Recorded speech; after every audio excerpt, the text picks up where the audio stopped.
नमस्कार दोस्तों, मेरा नाम है शेखर और स्वागत है आप सभी का हमारे यूट्यूब चैनल शिखर स्टडी पॉइंट पर। दोस्तों, इस वीडियो में हम देखने वाले हैं उत्तराखंड हिंदी और सामान्य ज्ञान के 100 महत्वपूर्ण प्रश्नों को। 20 क्वेश्चन हिंदी के रहेंगे, 40 क्वेश्चन उत्तराखंड के और 40 सामान्य ज्ञान के भीतर रीजनिंग, कंप्यूटर, सभी जगह से दोस्तों करंट अफेयर आपको सभी जगह से प्रश्न देखने को मिलेंगे। तो आप वीडियो को अंत तक जरूर देखिएगा। आज दोस्तों हमारा ये पार्ट 2 है। सभी एग्जाम के लिए दोस्तों महत्वपूर्ण है। अगर आप किसी भी एग्जाम की तैयारी कर रहे हैं उत्तराखंड संबंधित, उत्तराखंड पुलिस कांस्टेबल, दरोगा, फॉरेस्ट गार्ड, पटवारी, लेखपाल, कनिष्ठ सहायक, सभी परीक्षाओं के लिए दोस्तों महत्वपूर्ण है। वीडियो को अंत तक जरूर से देखिएगा दोस्तों। इसका पार्ट 1 अगर आपने नहीं देखा है तो उसे भी आप लिस्ट में आकर स्पीड बढ़ाकर जरूर से देख सकते हैं। पहला प्रश्न है, समूह का पर्यायवाची क्या होगा? तो समूह का पर्यायवाची दोस्तों क्या होगा, यहाँ पर आपको बताना है। समोय, समवाय, अखिल या सकल। जबरदस्त क्वेश्चन है दोस्तों, बहुत से बच्चे इसमें गलती करेंगे। तो समूह का पर्यायवाची हो जाएगा समवाय, ऑप्शन नंबर बी। इसके अलावा दोस्तों समूह को आप टोली कह सकते हैं, टोली जैसे स्काउट गाइड में टोली होती थी, गिरोह कह सकते हैं, गुट कह सकते हैं, दल भी कह सकते हैं, इसके लिए जत्था भी कह सकते हैं। तो ये सभी दोस्तों समूह के पर्यायवाची होते हैं। ऑप्शन नंबर बी होगा इसका बिल्कुल सटीक उत्तर। अगला है, तमस का विलोम शब्द है। तमस का विलोम प्रकाशमय, प्रकाशमय का दोस्तों क्या हो जाएगा? अंधकारमय। आनंदमय का क्या होगा? दुखमय होगा क्या? ऐसा कुछ नहीं है। तो प्रकाशमय का अंधकारमय तो होगा नहीं। तमस का दोस्तों हो जाएगा ज्योतिर्मय। ऑप्शन नंबर बी हो जाएगा इसका बिल्कुल सही उत्तर। तो बढ़ते हैं अगले प्रश्न की तरफ। तमस उपन्यास भी है भीष्म सायनी का, खैर फिलहाल उस सिलेबस में नहीं है। तमस का विलोम हो जाएगा ज्योतिर्मय। अगला प्रश्न है, निम्नलिखित वाक्यों में से अशुद्ध वाक्य को पहचानिए। जबरदस्त क्वेश्चन है दोस्तों, अशुद्ध वाक्य इसमें से पहचानना है। 3 तो इसमें शुद्ध है, एक दोस्तों अशुद्ध है। श्रीमती गांधी यानी कि इंदिरा गांधी की यहाँ पर बात हो रही है। श्रीमती गांधी भारत की प्रधानमंत्री थी, ये दोस्तों बिल्कुल सही लग रहा है अभी तक। मेरे ऊपर कृपा करो, क्या ये आपको लग रहा है मेरे ऊपर कृपा करो सही है? मेरे घर के सामने पाठशाला है, होगी, अच्छी बात है। वहाँ भारी भीड़ थी, वहाँ भारी भीड़ थी, हरिद्वार कांवड़ यात्रा में भारी भीड़ थी। दोस्तों इसमें कौन सा सही है? 3 तो इसमें शुद्ध है, आपने सही उत्तर पहचान लिया होगा। इसका सही उत्तर हो जाएगा मेरे ऊपर कृपा करें। ये कतई सही नहीं है, यहाँ पर होना चाहिए था मेरे, मेरे नहीं, मुझ पर, मेरे को तेरे को इस तरह के भी नहीं होते, मुझ पर कृपा करें, मुझ पर कृपा करें। तो इसका सही उत्तर होगा ऑप्शन नंबर बी। अगला है, इनमें से गलत वर्तनी का शब्द है। तो वर्तनी भी दोस्तों सिलेबस में है, प्रश्न बनने की संभावना यहाँ से भी है। आधीन, ज्योत्सना, अनुग्रहित, अहरनिश, इनमें से गलत वर्तनी 3 तो सही है, एक गलत है। ज्योत्सना दोस्तों बिल्कुल सही है, ये तो और सौ दोनों आधे रहते हैं, बिल्कुल याद रखेगा। अनुग्रहित बिल्कुल सही है। अहरनिश ये भी सही है। यहाँ पर है आधीन, ये आधीन नहीं होता, ये होता है अधीन, अधीन याद रखेगा, अधीन होता है। अगला प्रश्न है, यहाँ पर दोस्तों अलंकार पूछा गया है। चिर जीवो चोरी जुरे, क्यों न स्नेह गंभीर, को घटिए वृष भानुजा, हुए हलधर के वीर, कौन सा अलंकार है? इसमें आपको बताना है। यहाँ पर दोस्तों देखिए, एक है वृष भानुजा और एक है हलधर के वीर यानी कि हलधर। वृष भानुजा और हलधर दोस्तों ये श्लिष्ट शब्द हैं, श्लिष्ट शब्द हैं। इसमें दोस्तों जिनसे बिना आवर्ती के ही अलग अलग अर्थ यहाँ पर निकल रहे हैं। जैसे वृष भानुजा दोस्तों, एक तो किसे कहा जाता है? वृष भानु की बेटी यानी कि राधा जी को कहा जाता है, राधा जी को। और वृषभ की बहन दोस्तों, और गाय, इसे भी दोस्तों कहा जाता है, गाय को भी कहा जाता है। ये वृष भानुजा, मतलब 2 अर्थ यहाँ पर निकल रहे हैं। हलधर के वीर यानी कि दोस्तों हलधर यानी कि जो भगवान श्री कृष्ण के भाई जो बलराम थे, बलदेव थे, वो एक हलधर के वीर उनके लिए भी है और एक सांड के भाई बैल के लिए भी। तो 2 अर्थ यहाँ पर हो रहे हैं। तो इसका सही उत्तर होगा दोस्तों, यहाँ पर हो जाएगा श्लेष अलंकार। यहाँ पर दोस्तों अर्थ चिपके रहते हैं। इसका सही उत्तर हो जाएगा ऑप्शन नंबर सी। अगला प्रश्न एग्जाम में दोस्तों पूछा गया था, फिर भी पूछ जाने की संभावना है, तो याद रखेगा। अगला प्रश्न है, निम्न में से सही जोड़ी चुनिए। जयशंकर प्रसाद यामा नहीं, महादेवी वर्मा यामा, खैर इसको मिलाना नहीं है तो इस तरह से मैंने बता दिया। नासिरा शर्मा चित्रा यार्ड नहीं। सुमित्रा नंदन पंत दोस्तों चिदम्बरा, बिल्कुल यहाँ पर सही दिखाई दे रहा है ऑप्शन नंबर डी। और इसके लिए दोस्तों इनको 1968 में ज्ञानपीठ मिला था और यामा के लिए महादेवी वर्मा को 1982 मिला था ज्ञानपीठ। 20 मई 1900 को दोस्तों सुमित्रा नंदन पंत जी का जन्म हुआ था, ये भी आपको याद रखना है। बढ़ते हैं अगले प्रश्न की तरफ। अगला प्रश्न है काजू शब्द का संबंध किस भाषा से। तो काजू बादाम कहाँ से आया दोस्तों, काजू शब्द का संबंध किस भाषा से। जबरदस्त क्वेश्चन है, एग्जाम में आने की पूरी संभावना है। तो काजू दोस्तों ये हो जाएगा यहाँ पर हमारा पुर्तगाली भाषा का, जैसे काजू हो गया, तम्बाकू हो गया, ये दोस्तों कहाँ के शब्द हैं, ये पुर्तगाली शब्द। गोभी है, ये भी दोस्तों कहाँ के शब्द हैं, पुर्तगाली हैं। तो इसका सही उत्तर हो जाएगा ऑप्शन नंबर डी। अगला प्रश्न है पूर्वी हिंदी क्षेत्र में कौन सी बोली नहीं बोली जाती। तो पूर्वी हिंदी की बोली दोस्तों कौन कौन सी हैं, ए यानी कि अवधी, बी यानी कि बघेली, सी यानी कि छत्तीसगढ़ी। तो ये तीनों हैं। जयपुरी दोस्तों ये राजस्थानी बोली, जयपुरी या ढूंढानी दोस्तों ये पूर्वी राजस्थान की बोली है। इसका सही उत्तर हो जाएगा ऑप्शन नंबर सी। अगला प्रश्न है हिंदी वर्णमाला में अंत्यस्थ व्यंजन कौन से हैं। जबरदस्त क्वेश्चन है दोस्तों, बने रहेगा अंत तक। लाइक नहीं किया दोस्तों, लाइक जरूर से कर दीजिए, और पार्ट नहीं देखे हैं तो उन्हें भी जरूर से देख लीजिएगा। जबरदस्त क्वेश्चन है दोस्तों, आपकी प्रैक्टिस इसमें जबरदस्त हो जाएगी। तो अंत्यस्थ व्यंजन दोस्तों ये हो जाएगा यो रो लो व। सिर्फ वहां पर यो ही शब्द आपको देखने को मिल सकता है, यो ही वर्ण देखने को मिल सकता है। लो कुछ भी दोस्तों सिर्फ इनमें से एक ही देखने को मिल सकता है, वो कैसा व्यंजन है, ऐसे भी प्रश्न आ सकता है। तो अंत्यस्थ व्यंजन कौन कौन से हैं, इन सभी को याद कर लीजिए, यो रो लो वो। और जो यहाँ पर है सौ सौ और हो है, ये कौन से व्यंजन है, ये दोस्तों उस व्यंजन है। और यहाँ पर जो ये ऑप्शन सी में है छो त्रो ग्यो स्रो, ये कौन से व्यंजन है, तो ये दोस्तों संयुक्त व्यंजन है, इन्हें भी रट लीजिए। और चौ छ जो दोस्तों ये कैसे व्यंजन है, ये कौ का होता है दोस्तों कंठ से उच्चारण, ये चौ का हो जाएगा तालु, ये तालब भी व्यंजन है। तो ये भी आपको याद रखना है मोहजबानी। अगला प्रश्न है कवि शब्द में कौन सी संज्ञा है। अब कवि दोस्तों, कवि यानी कि सुमित्रानंदन पंत, तो वो दोस्तों व्यक्तिवाचक होगी, लेकिन कवि, कवि में क्या आगे सारे कवि आगे, जैसे शंकर प्रसाद और भी जो सारे कवि हैं। तो कवि दोस्तों कवियों की क्या है, एक पूरी जाति है। और कवि का दोस्तों स्त्रीलिंग क्या होगा, ये भी कई बार आता है दोस्तों कवियत्री, इस तरह से वर्तनी में भी आता है कई बार, ये भी आपको याद रखना है। तो कवि दोस्तों ये हो जाएगा जातिवाचक संज्ञा। जिन संज्ञाओं से एक ही प्रकार की वस्तुओं अथवा व्यक्तियों का बोध हो उन्हें कहते हैं क्या, जातिवाचक संज्ञा। याद रखेगा, एग्जाम में बनेगा। अगला प्रश्न है आदर देने एवं बड़प्पन हेतु किस वचन का प्रयोग होता है। दोस्तों अगर किसी को आप आदर, मतलब कि जो पूज्य व्यक्ति होते हैं या जो उच्च पदाधिकारी होते हैं, उनको आदर देने के लिए एक वचन संज्ञा होने पर भी आप बहुवचन का प्रयोग करते हैं। तो बहुवचन हो जाएगा इसका बिल्कुल सही उत्तर।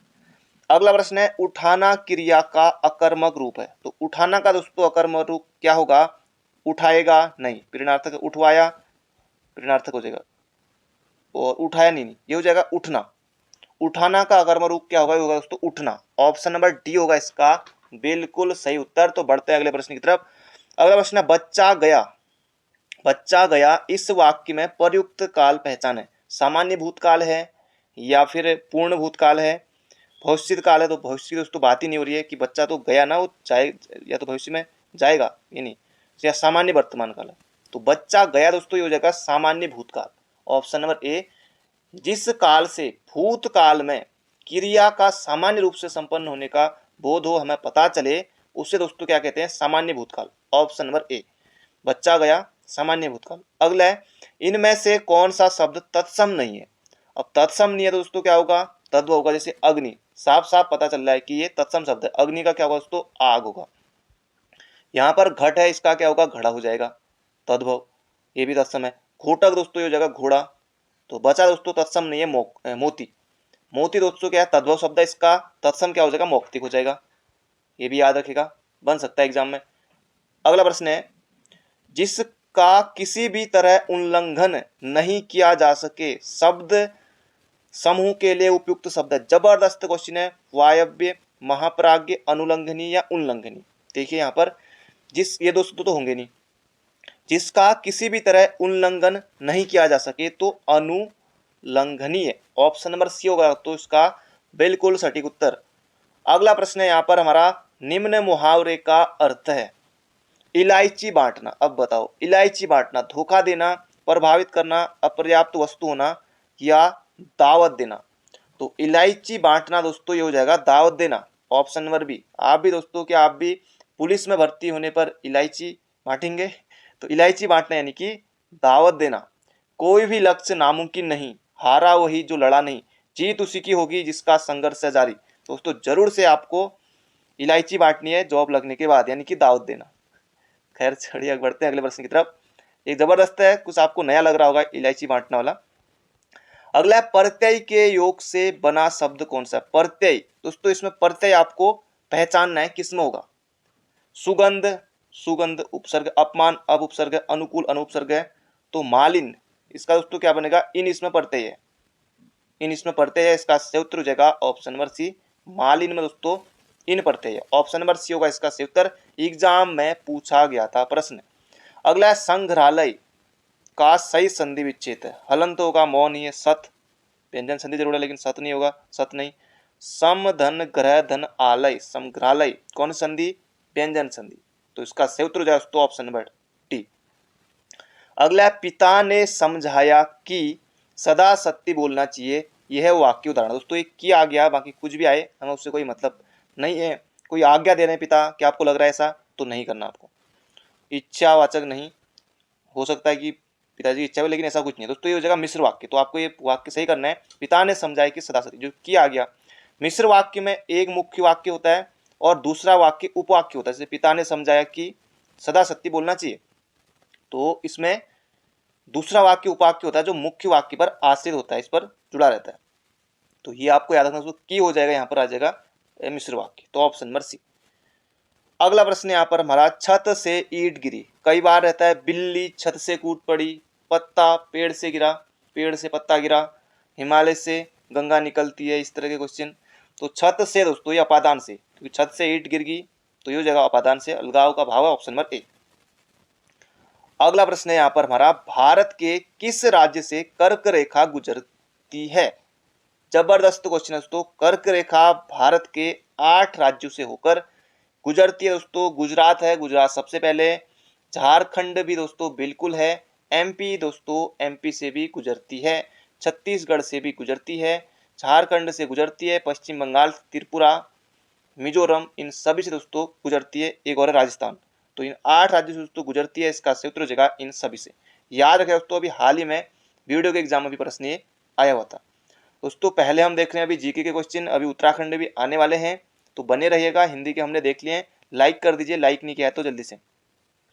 विश्व व्यापार संगठन निम्न में से किस संगठन का उत्तराधिकारी है? विश्व व्यापार संगठन दोस्तों WTO। तो इसकी स्थापना कब होती है? 1 जनवरी 1995 को। तो उत्तराधिकारी दोस्तों किसका है? ये है GATT का, GATT, यानी कि general agreement on trade and traffic tariff. Option number A हो जाएगा दोस्तों इसका बिल्कुल सही उत्तर। तो बढ़ते हैं अगले प्रश्न की तरफ। अगला प्रश्न है, विश्व उपभोक्ता दिवस कब मनाया जाता है? एग्जाम में दोस्तों आने की पूरी संभावना है। विश्व उपभोक्ता दिवस, इसका सही उत्तर हो जाएगा दोस्तों 15 मार्च को। मोहजबानी याद रखिए। राष्ट्रीय उपभोक्ता दिवस तो 24 दिसंबर, ये भी याद रखिए। विश्व उपभोक्ता दिवस बहुत आता है दोस्तों एग्जाम में, 15 मार्च। विश्व गौरैया दिवस 20 मार्च, 21 मार्च से विश्व कविता दिवस भी है, विश्व वानिकी दिवस भी है, और अंतर्राष्ट्रीय रंग भेद उन्मूलन दिवस भी 21 मार्च को ही है। तो इसका सही उत्तर हो जाएगा यहाँ पर विश्व उपभोक्ता दिवस 15 मार्च। तो सभी दोस्तों हमने जान लिए हैं, मोहजबानी याद रखेगा। नर्मदा नदी का उद्गम कहाँ से है? सतपुड़ा, अमरकंटक, ब्रह्मागिरी, ब्रह्मागिरी से तो कावेरी। इसका उत्तर दोस्तों अमरकंटक से निकलती है नर्मदा नदी, ये आपको बिल्कुल याद रखना है। मध्य प्रदेश में अमरकंटक से निकलती है। और जबलपुर के बाद दोस्तों, जबलपुर एमपी में ही है, जबलपुर के बाद दोस्तों ये धुआंधार जलप्रपात किस नदी पर है? ये भी दोस्तों आयोग ने पूछा हुआ था, धुआंधार जलप्रपात किस नदी पर है? दोस्तों ये भी नर्मदा नदी पर है, इसे भी याद रखिएगा। अगला प्रश्न है, poverty and un-British rule in India नामक पुस्तक के लेखक हैं। इसका सही उत्तर दोस्तों दादा भाई नौरोजी। ऑप्शन नंबर सी होगा इसका बिल्कुल सही उत्तर। इसमें दोस्तों इन्होंने धन के बहिर्गमन का सिद्धांत दिया था, और दादा भाई नौरोजी को grand old man of India भी कहा जाता है, क्योंकि दादा भाई हैं दादा भाई नौरोजी। अगला प्रश्न है, भारतीय राष्ट्रीय कांग्रेस के साथ इंडियन एसोसिएशन का विलय कब हुआ? जबरदस्त क्वेश्चन है, बहुत से बच्चे इसमें गलती करेंगे पर आपको नहीं करना है। इसका सही उत्तर दोस्तों 1886 में भारतीय राष्ट्रीय कांग्रेस के साथ इंडियन एसोसिएशन का विलय हो गया था 1886 में। तो ये आपको दोस्तों बिल्कुल याद रखना है। इंडियन एसोसिएशन का गठन कब हुआ था दोस्तों? ये हुआ था 1876 में, कोलकाता में हुआ था। ये भी आपको याद रखना है। और किसने उसने की थी? सुरेंद्र नाथ बनर्जी और आनंद मोहन बोस के द्वारा। तो याद रखेगा, इसका सही उत्तर हो जाएगा ऑप्शन नंबर बी। अगला प्रश्न है,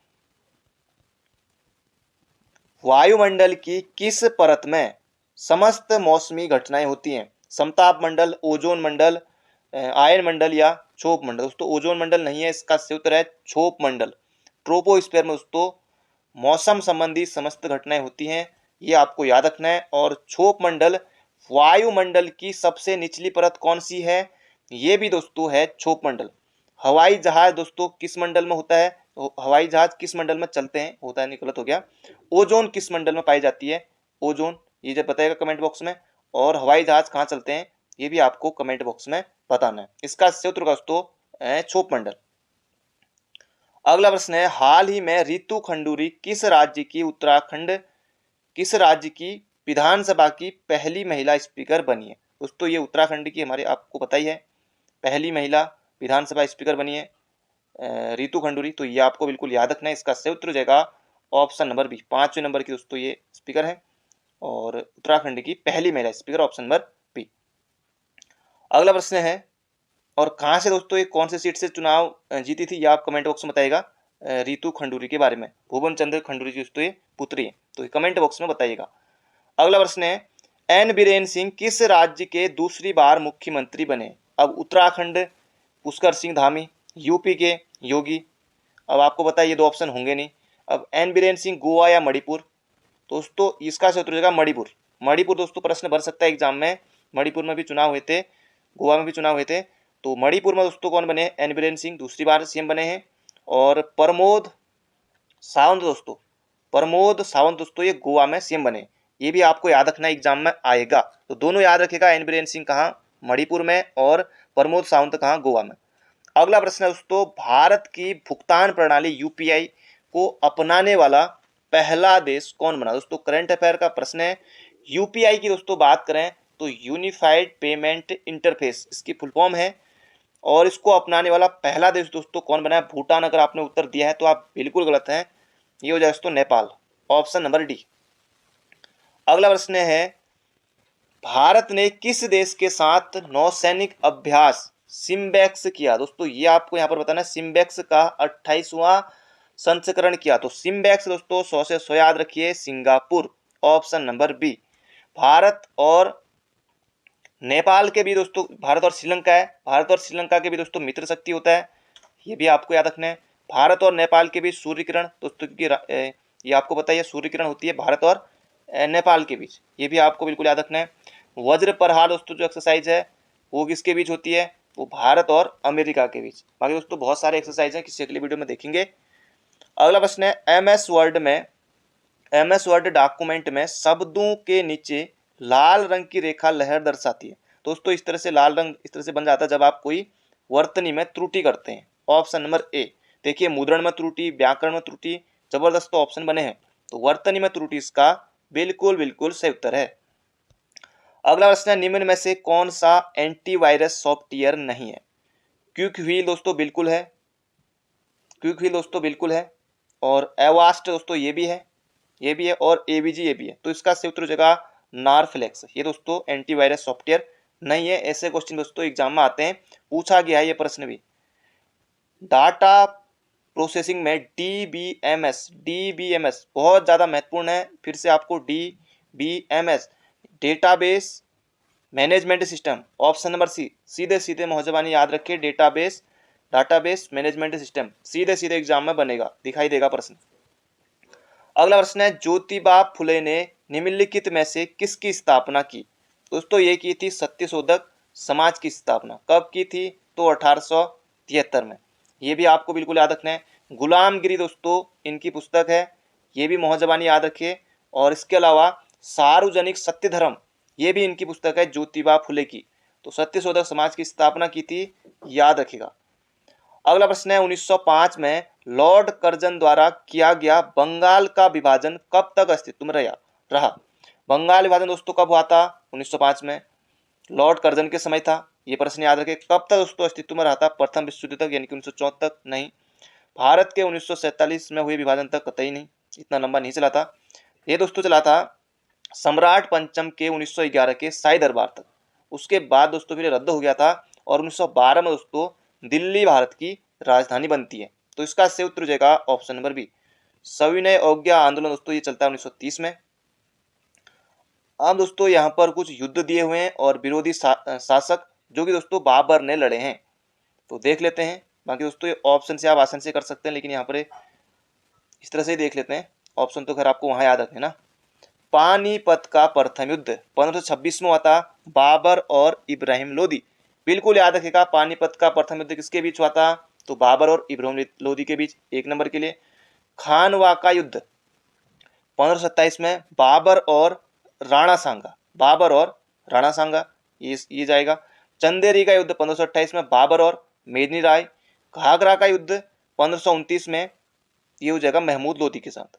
1526 में दोस्तों बाबर ने पानी पिया, 1527 में खाना खाया और 1528 में चाय पी, 1529 में घर गया और 1530 में मर गया। ये दोस्तों इसके सारे युद्धों की ट्रिक है, इसके लिए एक लाइक जरूर से कर दीजिए।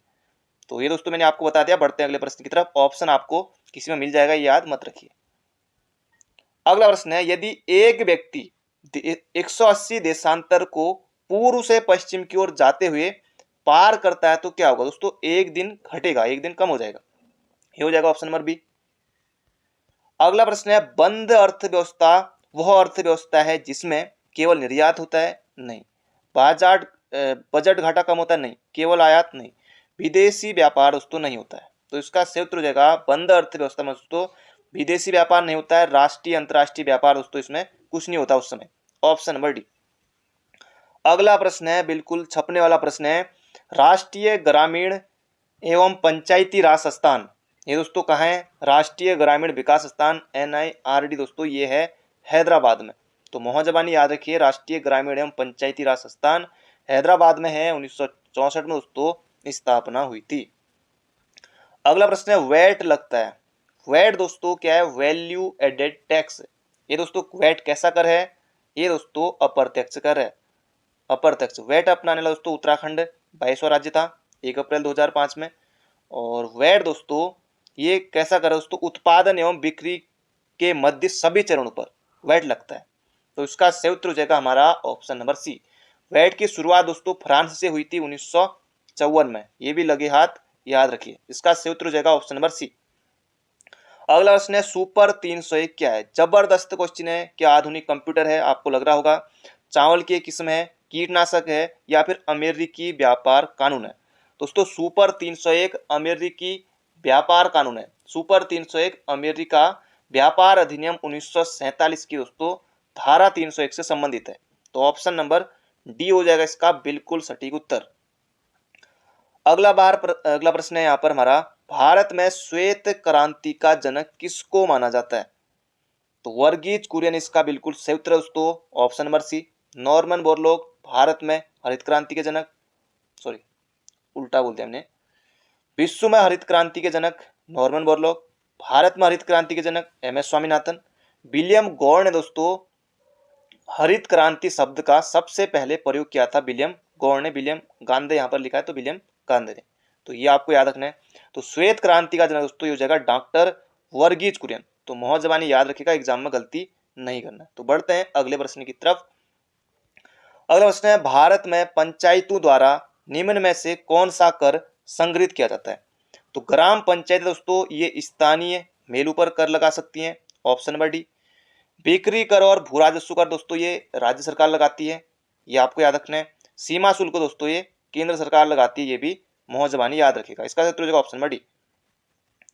अगला प्रश्न है, कंप्यूटर का प्रश्न है, ALU का तात्पर्य arithmetic logic unit. Arithmetic around आ गया, नहीं। Arithmetic and logic unit option number D. Log unit है नहीं, अर्थमेटिक एंड लॉजिकल यूनिट दोस्तों इसका उत्तर हो जाएगा ऑप्शन नंबर डी। अगला प्रश्न है, इनपुट डिवाइस नहीं है। माउस कीबोर्ड दोस्तों इनपुट डिवाइस है। लाइट पेन दोस्तों ये भी इनपुट डिवाइस है। तो वीडियो दोस्तों ये कैसा डिवाइस है? ये दोस्तों आउटपुट डिवाइस है। अगला प्रश्न है, भारत कंप्यूटर की किस पीढ़ी में ट्रांजिस्टरों का प्रयोग हुआ? दोस्तों ये जबरदस्त क्वेश्चन है, यहां से प्रश्न बनता है। तो पहली पीढ़ी में दोस्तों वैक्यूम ट्यूब का प्रयोग हुआ? बिल्कुल याद करेगा, जिनको याद नहीं आप लिख लीजिएगा। पहली पीढ़ी में दोस्तों वैक्यूम ट्यूब का प्रयोग हुआ था और ट्रांजिस्टरों का दोस्तों प्रयोग हुआ था दूसरी पीढ़ी में। इसका सही उत्तर होगा दूसरी पीढ़ी में। तीसरी पीढ़ी में दोस्तों इंटीग्रेटेड सर्किट का प्रयोग हुआ था। इंटीग्रेटेड सर्किट का प्रयोग हुआ था तीसरी पीढ़ी में। और चौथी पीढ़ी में दोस्तों कंप्यूटर माइक्रो प्रोसेसर, इसका प्रयोग हुआ था, ये भी याद रखेगा। तो यहाँ पर पूछा है कंप्यूटर की किस पीढ़ी में ट्रांजिस्टरों का प्रयोग हुआ, तो दूसरी। अगला प्रश्न है निम्नलिखित नदियों में से कौन सी नदी भूमध्य रेखा को 2 बार पार करती है? दोस्तों ये करती है कांगो या जायरे नदी। ऑप्शन नंबर ए हो जाएगा इसका बिल्कुल सही उत्तर। अगला प्रश्न है निम्नलिखित युग्मों देश और राजधानी दोस्तों दी हुई है। एक तरफ देश दिए हुए हैं, एक तरफ उनकी राजधानी दी है। कौन सी सुमेलित नहीं है ये आपको बताना है। ब्राजील की राजधानी दोस्तों ब्राजीलिया है, बिल्कुल सही है। ट्यूनिसिया की ट्यूनिस है। अल्जीरिया की अल्जियर्स है। मोरक्को को मराकेश दोस्तों ये नहीं है। मोरक्को की दोस्तों जो राजधानी वो है रबात। इसका सही उत्तर हो जाएगा ऑप्शन नंबर डी। अगला प्रश्न है यहाँ पर हमारा म्यांमार की सीमा के सहारे भारत के राज्यों का उत्तर से दक्षिण का सही क्रम क्या है? दोस्तों ये मैप आपने देखा होगा तभी आप इसका सही उत्तर कर पाएंगे, हवा हम दोस्तों ये नहीं लगते। म्यांमार की सीमा के सहारे, तो म्यांमार दोस्तों अरुणाचल तो है, अरुणाचल दोस्तों। असम नहीं आएगा, ये असम हटाइए, असम हटाइए। और इसके अलावा असम, तो 2 ऑप्शन दोस्तों हमारे हट गए, अरुणाचल प्रदेश, नागालैंड, मणिपुर और मिजोरम। तो इसका सही उत्तर दोस्तों ऑप्शन नंबर ए। तो अरुणाचल प्रदेश तो आपने देखा होगा कि मैप में इस तरह से है, इस तरह से आप फिर नागालैंड, मणिपुर, इस तरह से मिजोरम यहाँ को। तो इसका उत्तर होगा ऑप्शन नंबर ए। अगला प्रश्न है निम्नलिखित में से किसे हजारों झीलों का देश कहा जाता है? बिल्कुल आसान प्रश्न दोस्तों, आप सभी ने इसे पढ़ा होगा। दोस्तों ये कहा जाता है फिनलैंड को। फिनलैंड में दोस्तों लगभग 2 लाख झीलें हैं, इसलिए इसे हजारों झीलों का देश कहा जाता है फिनलैंड को। Option number D. अगला प्रश्न है निम्नलिखित युग्मों राज्य निर्माण तिथि में कौन सम्मिलित नहीं है? दोस्तों आयोग ने एक बार पूछा था, कितनी बार दोस्तों ये प्रश्न पूछ लिए कि तेलंगाना का गठन कब हुआ, मिजोरम का गठन कब हुआ, और यहाँ पर है हरियाणा का दोस्तों 1 नवंबर 1966, ये भी आयोग ने पूछा हुआ था। और छत्तीसगढ़ इसका दोस्तों कब हुआ, इसमें पूछा है कि कौन सुमेलित है, ये आपको यहाँ पर बताना है कौन सुमेलित है। दोस्तों इसका सही उत्तर हो जाएगा यहाँ पर हमारा छत्तीसगढ़ का दोस्तों 2000 में तो हुआ था, पर 20 नवंबर को नहीं हुआ था, 1 नवंबर को हुआ था। तेलंगाना दोस्तों ये हुआ था 2 जून 2014 को, ये भी गलत है। मिजोरम दोस्तों 1987 में हुआ था, ये भी गलत है। हरियाणा दोस्तों 1 नवंबर 1966, ये बिल्कुल सही है। इसका सही उत्तर हो जाएगा ऑप्शन नंबर ए। कौन सुमेलित पूछा प्रश्न में, देखिए कौन सुमेलित है, तो हरियाणा। हरियाणा का गठन दोस्तों हुआ था 1966 में। Option number A. अगला प्रश्न है निम्नलिखित राज्यों में भारत में दालों का सर्वाधिक उत्पादक राज्य है? आप बताएगा दोस्तों सिक्किम का गठन कब हुआ था, ये आप कमेंट बॉक्स में बताइएगा सिक्किम का गठन कब हुआ था। भारत में दालों का उत्पादक राज्य दोस्तों, सर्वाधिक दालों के उत्पादन के मामले में नंबर 1 पर है दोस्तों मध्य प्रदेश, एमपी। मध्य प्रदेश को सोया प्रदेश भी कहा जाता है, और सोयाबीन का उत्पादन भी सर्वाधिक कौन करता है, मध्य प्रदेश करता है। अगला प्रश्न है निम्नलिखित देशों में से किसके पास विश्व का सर्वाधिक बॉक्साइट का संचित भंडार है? दोस्तों यह है ऑस्ट्रेलिया के पास, और ऑस्ट्रेलिया दोस्तों बॉक्साइट का सबसे बड़ा उत्पादक भी है। साथ ही दोस्तों ऑस्ट्रेलिया के पास बॉक्साइट का सर्वाधिक संचित भंडार भी है। अगर भारत में बात करें कि भारत में बॉक्साइट का सबसे बड़ा जो उत्पादक राज्य दोस्तों वो कौन सा है, वो है उड़ीसा। उड़ीसा है, ये आपको याद रखना एग्जाम में बनेगा। इसका सही उत्तर ऑप्शन नंबर डी। अब दोस्तों यहाँ से उत्तराखंड के प्रश्न शुरू हो गए हैं। उत्तराखंड में राष्ट्रपति शासन लागू हुआ तो 27 मार्च 2016, बिल्कुल आप सभी को याद होगा 27 मार्च 2016 से 11-12 मई 2016 तक, ये आपको याद रखना है। हरीश राव दोस्तों उस समय, उनके समय ये हुआ था, तो ये आपको याद रखना है। और अनुच्छेद 356 के तहत दोस्तों ये लगता है राष्ट्रपति शासन। तो इसका सही उत्तर हो जाएगा उत्तराखंड में राष्ट्रपति शासन लागू हुआ 27 मार्च 2016 को। ये प्रश्न दोस्तों 4 से लेकर 5 बार अभी तक एग्जाम में आ चुका है, आगे भी आएगा। अगला प्रश्न है 1947 में मरणोपरांत परमवीर चक्र से सम्मानित किए जाने वाले मेजर सोमनाथ शर्मा संबंधित थे? दोस्तों ये कुमाऊं रेजिमेंट से संबंधित थे। जो रानीखेत में जो सोमनाथ ग्राउंड है वो इन्हीं के नाम पर है। और ये 4 कुमाऊं से दोस्तों संबंधित थे, 4 कुमाऊं रेजिमेंट से दोस्तों संबंधित थे। ऑप्शन नंबर डी हो जाएगा इसका सही उत्तर, मेजर सोमनाथ शर्मा। अगला प्रश्न है, प्राचीन शैल चित्रों वाली लाखू गुफा, तो लखू लिखा है तो लाखू उड्यार दोस्तों ये हो जाएगा अल्मोड़ा में है। 1968 में दोस्तों खोज हुई थी MP जोशी। बिल्कुल याद रखें दोस्तों, MP जोशी ने। 1 नंबर सभी को मिल जाएगा। इस तरह क्वेश्चन दोस्तों आते हैं एग्जाम में। सभी के सभी क्वेश्चन टफ नहीं आते हैं, बिल्कुल ही टफ आते हैं। लगभग 3 से लेकर 4 क्वेश्चन जो किसी ने नहीं सुने होते, लगभग 25 क्वेश्चन तक ऐसे होते हैं, 25 से लेकर 28 तक लगभग नॉर्मल क्वेश्चन होते हैं। तो इसी तरह के क्वेश्चन एग्जाम में दिखाई देंगे आपको। कतियूरियों की दरबारी भाषा थी, दोस्तों दरबारी भाषा थी संस्कृत और लोक भाषा थी इनकी पाली, लोक भाषा थी पाली।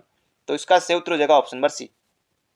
अगला प्रश्न है, दारमा एवं ब्यास घाटियों को जोड़ने वाला दर्रा है, तो शिमला दर्रा दोस्तों ये जोड़ता है दारमा एवं ब्यास घाटी को। बाकी ऊंटा, जैंतिया, रामा दोस्तों ये सभी पिथौरागढ़ में, शिमला भी दोस्तों पिथौरागढ़ में। दारमा एवं ब्यास घाटी को जोड़ने वाला दर्रा कौन सा है दोस्तों, ये है शिमला। अगला प्रश्न दोस्तों इसी बार आए हुए प्रश्न है, कुमाऊं के किस अंग्रेज कमिश्नर के लिए कहा गया न वकील न अपील न दलील। दोस्तों ये कहा गया विलियम ट्रेल के लिए, विलियम ट्रेल के लिए दोस्तों न वकील न अपील न दलील, यानी कि काला कानून।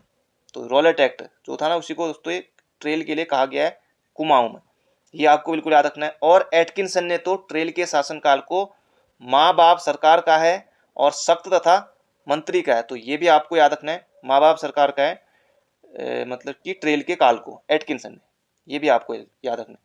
ट्रेल दोस्तों ये जुलाई 1817 से लेकर 1835 तक था, ये भी आपको याद रखना है। और कुमाऊं में दोस्तों ब्रिटिश शासन का वास्तविक संस्थापक, वैसे दोस्तों गार्डनर था, लेकिन वास्तविक संस्थापक दोस्तों ये माना जाता है किसे, ट्रेल को ही माना जाता है। अगला प्रश्न है, कुमाऊं भाबर खेतिहर न्यास निधि की स्थापना कब की गई। दोस्तों बिल्कुल मौजवानी याद रखिएगा। इसी तरह से प्रश्न आएगा 1906 में हुई थी कुमाऊं भाबर खेतिहर न्यास निधि नैनीताल जिला की स्थापना। तो कुमाऊं भाबर न्यास निधि की स्थापना 1906, बिल्कुल याद रखिएगा। इसी तरह से क्वेश्चन आपको दिखाई देगा। अगला उत्तराखंड में सती प्रथा कब समाप्त हुई। दोस्तों भारत में कब हुई, 1829, उत्तराखंड में भी 1829। कुमाऊं कमिश्नर कौन थे, तो ट्रेल थे, ये भी याद रखिएगा।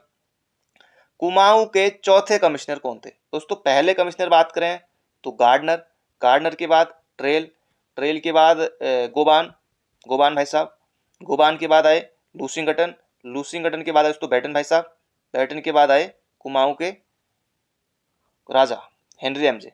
तो यहाँ ये रैमजे दोस्तों 6ठे नंबर के थे। और इसका सही उत्तर हो जाएगा चौथे कमिश्नर कौन थे, तो ये थे लूसिंगटन। तो लूसिंगटन दोस्तों ये आपको बिल्कुल याद रखना, ऑप्शन नंबर बी होगा इसका बिल्कुल सही उत्तर। इसी तरह से दोस्तों चंद राजाओं के क्रम आ सकता है, पंवार शासकों का क्रम आ सकता है, शुरुआत के नहीं आएगा, बीच बीच जो लास्ट के जो महत्वपूर्ण है उनसे प्रश्न आ सकता है इस तरह से। अगला प्रश्न है, द हिमालय माउंटेन्स पुस्तक के लेखक है रस्किन बॉन्ड। इसका सही उत्तर दोस्तों नहीं है। द हिमालय माउंटेन्स पुस्तक के लेखक दोस्तों James valley Fraser. Option number D होगा इसका बिल्कुल सही उत्तर। अगला प्रश्न है, उत्तराखंड राज्य जल नीति को कब मंजूरी मिली। दोस्तों अच्छा क्वेश्चन है। उत्तराखंड राज्य जल नीति को कब मंजूरी मिली, तो 2019 में मिली थी, 23 अक्टूबर 2019 को। याद रखिएगा उत्तराखंड राज्य जल नीति को मंजूरी कब मिली, 23 अक्टूबर 2019 को। अगला प्रश्न है, राज्य शैक्षिक पुरस्कार जो शैलेश मेटियानी के नाम पर दिया जाता है कब से आरंभ हुआ। दोस्तों ये हुआ 2009 से, बिल्कुल याद रखिएगा एग्जाम में बनेगा। शैलेश मेटियानी पुरस्कार किससे संबंधित है, शिक्षकों से संबंधित है। और ये दोस्तों शुरू हुआ था 2009 से, कई बार एग्जाम में आ चुका है, तो याद रखिएगा। अगला प्रश्न है यहाँ पर हमारा, उत्तराखंड की किस योजना को मोनाल परियोजना भी कहा जाता है। मोनाल परियोजना में दोस्तों 11 से लेकर 18 वर्ष की ये किशोरियों के लिए है, मतलब कि किशोरी शक्ति योजना से संबंधित है। ऑप्शन नंबर डी हो जाएगा इसका बिल्कुल सही उत्तर। अप्रैल 2021 से दोस्तों ये योजना शुरू हुई थी। जननी सुरक्षा योजना दोस्तों ये अप्रैल 2005 में आई थी, जननी सुरक्षा योजना। आरोही परियोजना दोस्तों ये मई 2002 में आई थी, ये भी आपको याद रखना है। और किशोरी शक्ति योजना दोस्तों ये अप्रैल 2011। इसका उत्तर जो ऑप्शन नंबर डी। अगला प्रश्न है, 2017-18 के अनुसार उत्तराखंड की विकास दर थी।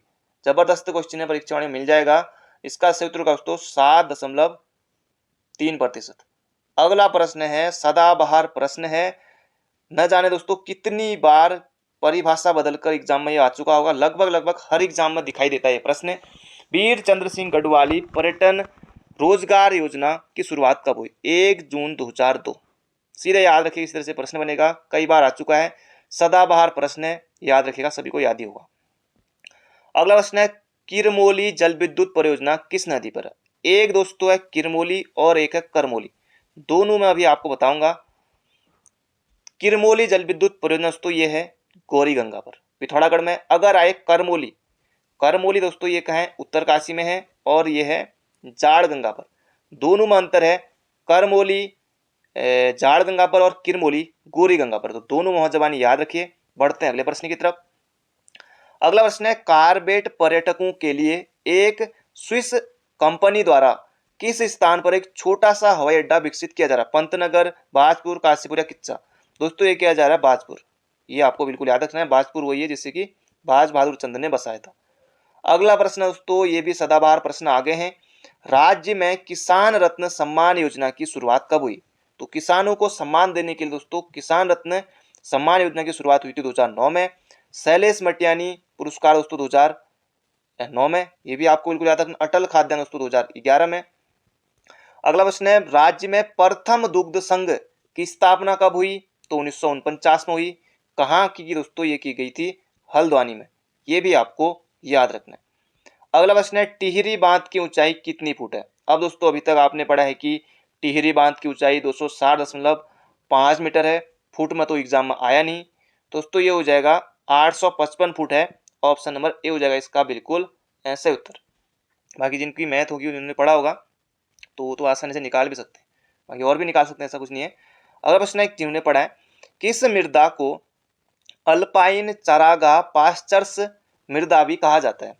भस्मी मृदा, उच्च मैदानी मृदा, उपपर्वतीय मृदा या उच्चतम पर्वतीय छिछली मृदा? दोस्तों इसका सही उत्तर हो जाएगा उच्च मैदानी मृदा को कहा जाता है। ये आपको बिल्कुल याद रखना, एग्जाम में बनेगा। किस मृदा को अल्पाइन चारागाह पास्चर मृदा कहा जाता है? उच्च मैदानी मृदा को। अगला प्रश्न है, चरक संहिता में हिमालय को कहा गया है? तो चरक संहिता में दोस्तों हिमालय को कहा गया हिमवंत औषध भूमि नाम। ऑप्शन नंबर बी हो जाएगा इसका बिल्कुल सही उत्तर। अगला प्रश्न है, कौन सुमेलित नहीं है? जबरदस्त क्वेश्चन है दोस्तों, कौन सुमेलित नहीं है? आसन वेटलैंड संरक्षण आरक्षिति 2005 दोस्तों बिल्कुल सही है। आसन वेटलैंड संरक्षण आरक्षिति दोस्तों इसकी 2005 में स्थापना होती दून में, बिल्कुल सही है। पावालगढ़ संरक्षण आरक्षिति 2012 नैनीताल। झिलमिल आरक्षिति हरिद्वार 2005 बिल्कुल सही है। नैना देवी हिमालयी बर्ड कंजर्वेशन 2015 ना कि 2014, इसका सही उत्तर होगा ऑप्शन नंबर डी, यहाँ पर होगा 2015। अगला प्रश्न है, अनिकेत नामक समाचार पत्र का प्रकाशन रुद्रप्रयाग से कब हुआ? तो अनिकेत समाचार पत्र दोस्तों कहाँ से निकलता था? रुद्रप्रयाग से। प्रकाशन कब हुआ? 1977 में। ऑप्शन नंबर सी हो जाएगा दोस्तों इसका बिल्कुल सही उत्तर। अगला प्रश्न है, इंद्रमणि बडौनी का जन्म कब हुआ? इंद्रमणि बडौनी का जन्म हुआ दोस्तों 24 दिसंबर को, और 24 दिसंबर को मनाया जाता है लोक संस्कृति दिवस।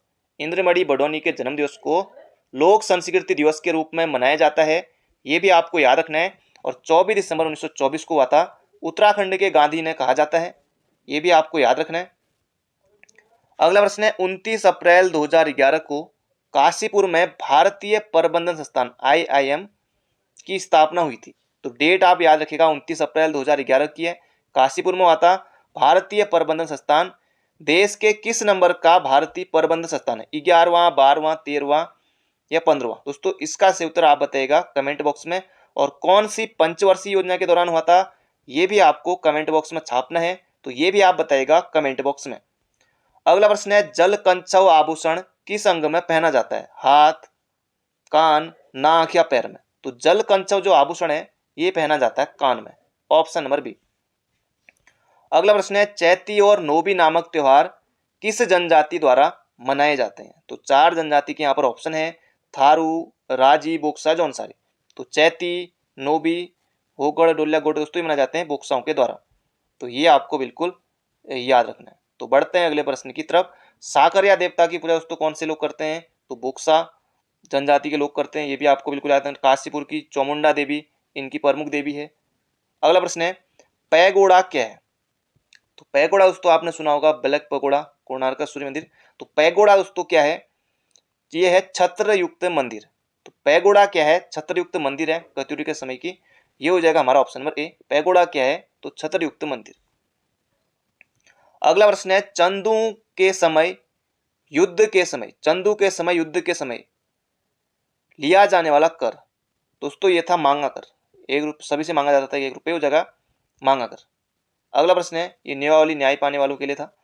अगला प्रश्न है प्रद्युम्न शाह के समय बद्रीनाथ में भूकंप कब आया? जबरदस्त क्वेश्चन है दोस्तों। इसी का फायदा तो नेपाल के गोरखा शासकों ने उठाया था। ये आया था दोस्तों सितंबर 1803 में प्रद्युम्न शाह के समय बद्रीनाथ में भूकंप आया था। तो ये आपको याद रखना है। इसका उत्तर होगा ऑप्शन नंबर डी। अगला प्रश्न है the glory that was Gujjar पुस्तक का संबंध पंवार वंश से है। ये आपको याद रखना है। और इसके पुस्तक के लेखक कौन है ये आपको बताना है। The glory that was Gujjar पुस्तक के लेखक कौन है? इसका सही उत्तर दोस्तों Maniklal Munshi, option number C. भारतीय लोक साहित्य श्याम परमार। पातीराम की पुस्तक का नाम दोस्तों कमेंट बॉक्स में बताएगा, क्योंकि 1-2 दिन पहले हमने देखा था। पातीराम की पुस्तक का नाम कमेंट बॉक्स में बताएगा। अगला प्रश्न है चैतु व मारकू कलाकारों को किस शासक ने आश्रय दिया? सुदर्शन शाह ने दिया था, बिल्कुल याद रखिएगा। आयोग ने प्रश्न पूछा हुआ है 2018 में। चैतु और माणकू को सुदर्शन शाह ने आश्रय दिया था, याद रखिएगा। सुदर्शन शाह 5वें नंबर के टिहरी शासक थे। अगला प्रश्न है टिहरी घंटा घर का निर्माण 1897 में किस शासक ने कराया? 1897 में कौन थे? कीर्ति शाह, सीधे उत्तर। बाकी प्रताप शाह उससे पहले थे, नरेंद्र शाह फिर बाद में आते हैं 1913 के बाद से। 1919 में राज्याधिकार मिलता है। मानवेंद्र शाह दोस्तों ये फिर बात के हैं 1946 से। अगला प्रश्न है औताली क्या है? औताली दोस्तों एक प्रकार का कर था। औताली क्या है दोस्तों? ये एक प्रकार का कर था, टैक्स था। अगला प्रश्न है उत्तराखंड की मांग सर्वप्रथम की थी? मानवेंद्र शाह ने, गोविंद बल्लभ पंत ने, कामरेड पीसी जोशी ने या एनडी तिवारी ने? दोस्तों उत्तराखंड की सर्वप्रथम मांग की थी कामरेड पीसी जोशी, पूरनचंद्र जोशी ने 1952 में। मानवेंद्र शाह ने भी दोस्तों 1957 में मांग की थी। इसका सही उत्तर हो जाएगा option number C, comrade PC Joshi, Puranchandra Joshi. अगला प्रश्न है दी देहरादून क्लब का संचालन कब शुरू हुआ? 1868, 1890, 1878 या 1885? तो दी देहरादून क्लब का संचालन दोस्तों ये हुआ था 1878 में, ऑप्शन नंबर बी। अगला प्रश्न है उत्तराखंड में औपनिवेशिक संघर्ष किस काल में प्रारंभ हुआ? दोस्तों ये हुआ था गोरखा काल में, और गोरखों के अत्याचार को दोस्तों कहा जाता था गोरखियाली। अगला प्रश्न है प्राचीन समय में से निम्नलिखित में से कुब्जा मार्ग के रूप में जाना जाता है? ये हो जाएगा दोस्तों ऋषिकेश को। बिल्कुल याद रखेगा, बिल्कुल आसान है, कई बार आता है, ये आपको बिल्कुल याद रखना है। श्रीनगर को श्री क्षेत्र। अगला प्रश्न है दोस्तों रीजनिंग के कुछ क्वेश्चन है, इन्हें भी देख लेते हैं। यदि ड्रामा का संबंध स्टेज से, दोस्तों ड्रामा कहाँ पर होता है? स्टेज पर होता है। और टेनिस का संबंध दोस्तों, टेनिस क्या? टेनिस रैकेट नहीं, टेनिस दोस्तों कहाँ पर खेलते हैं? कोर्ट पर, ऑप्शन नंबर बी। अगला प्रश्न है प्रश्न चिन्ह के स्थान पर क्या आएगा? तो 4 दूना 8 धन 2, 10, 10 गुणा 2 प्लस 2। दोस्तों ये कितना होगा? 22। 10 दूनी 20, 2 22, और 22 गुणा 2, और यहाँ पर 2 जोड़ेंगे तो 22 दूनी 44, और 44 और 2 46। इस तरह से तो 46 का दुगना करेंगे तो आएगा 94, 46 दूनी 92, और 92 और 2 94। 94 का दोस्तों 2 गुना आपको करना है और 2 जोड़ देना है। तो 94 दूनी दोस्तों ये होगा, इसका 2 4 दूना 8 और 9 दूनी 18, तो 188, और 2 जोड़ेंगे तो 190। तो 190 देख लेते हैं, यहाँ पर होगा ऑप्शन नंबर सी। तो 190 ये मिल गया। अगला प्रश्न है 1 का स्क्वायर 1 1 25। तो 1 का स्क्वायर दोस्तों 1 है, तो 25 का हो जाएगा 625। बिल्कुल आसान है ये दोस्तों, लगभग आपको 50 तक याद होने चाहिए अगर आप रीजनिंग मैथ अगर करते हैं तो, तब बहुत अच्छा है।